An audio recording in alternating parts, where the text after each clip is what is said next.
Hi,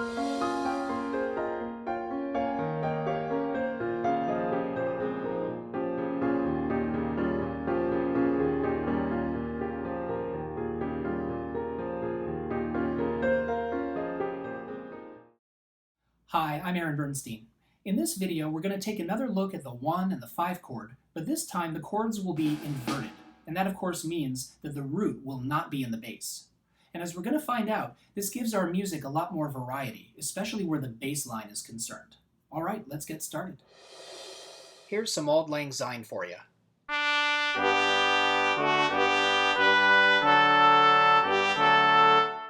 In this arrangement, all the 1 and 5 chords are in root position. If it's a 1 chord, G major, G is in the bass. And for the 5 chord, D major, the bass has D. But that gives us a pretty jagged bass line.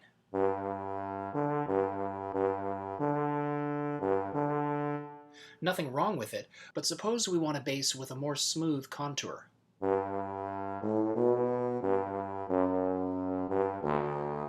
Notice we still use 1 and 5 chords, but now they won't always be in root position. Let's have a look. And for convenience, bear in mind, the solfège for the 1 chord is Do, Mi, So, and for the 5 chord it's So, Ti, Re. We start on the 1 chord, G major, and the bass has G, so we're in root position. But then our soprano moves down from G to F sharp, Do to T in solfège. And the bass goes up from G to A, Do to Re. Now T and Re definitely belong to the 5 chord, but the 5th of that chord, A, is in the bass. So this is our 5 chord in second inversion, and the figured bass for that is 5, 6, 4. Or if you want to jazz and pop it, you'd write D/A. Next chord, as expected, the soprano resolves T up to Do, and the bass moves from Re up to Mi. Do and Mi. That's clearly our 1 chord, but the 3rd of the chord, B, is in the bass. That's the 1 chord in first inversion. So we write 1, 6 in the figured bass, or G/B in chord symbols. Next chord's a 1 chord, and notice how the bass and soprano switch notes. The soprano goes from Do to Mi, and the bass, Mi, back to Do. This 1 chord is in root position, so we simply write 1, or G. Going on, the soprano moves from Mi to Re, and the bass, Do to T. It's 5 again, but the 3rd of that chord, F sharp, is in the bass. This is the 5 chord in first inversion, so we write 5, 6, or D/F sharp. Full speed ahead, our bass follows orders and resolves T back up to Do, and the soprano moves from Re down to Do. It's the 1 chord, again in root position. Last, our 5 chord again, and we finally get to see it in root position, with the bass jumping down to D, the chord's root. So here's the melody with our new bass line.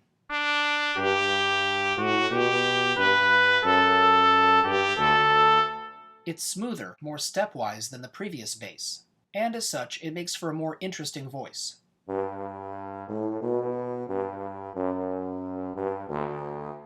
Now come the inner voices. The soprano and bass both have the root, G, and we need the 3rd, B, and the 5th, D. Let's start everything in closed position. The tenor can have the 3rd, and the alto takes the 5th. Next, the 5 chord. The soprano has the 3rd, F sharp, and the bass has the 5th, A. We need the root, which the alto already has. Our tenor's only smooth move is to go down to A, doubling the 5th. Back to the 1 chord. The soprano takes the root, G, and the bass moves up to the 3rd, B.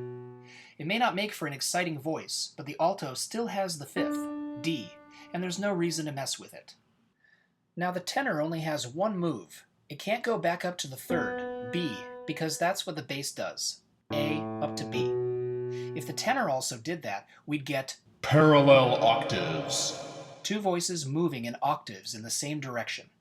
This ruins the individuality of the bass and tenor, making them sound like a single voice. So to avoid this, move the tenor down to the root, G, while the bass moves the opposite way, up to B. Now we have much better voice leading, with all 4 voices sounding distinct. So the tenor and bass have passed each other, the tenor going Mi, Re, Do, and the bass do, re, mi. Remember, when in doubt, a little contrary motion is just the thing to break up those pesky parallel octaves. Next, we stay on a 1 chord and its root position with the root in the bass. The safest thing to do is just keep the inner voices where they are, the tenor doubling the root, and the alto kicks back on that 5th.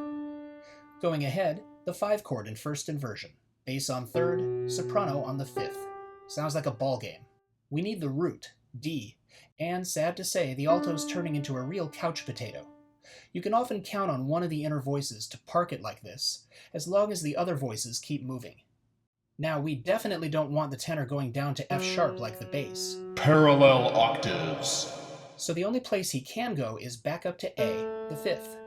Even though the tenor and soprano now both have that note, they've arrived at it from opposite directions. Not a problem. Return to the 1 chord. The soprano and bass both have the root, so we need the 3rd, and our tenor is closest, stepping up from A to B. And we need the 5th. Seriously, alto, you gotta get yourself a life. D again. Last chord, 5. The bass jumps down to the root, and the soprano steps up to the 5th. I guess our last pep talk worked, because our alto can finally skip on up to the 3rd, F sharp. Notice how dramatic that is in a voice that's been stationary for a while. And our tenor can easily skip up to where the alto used to be, D. Hey, it's nice up here, alto. Now I get why you didn't want to move. That D has been either the root of our 5 chord or the 5th of our 1 chord. Very stable tones in both. And that's a wrap. Here's the full harmony with our new smooth bass line.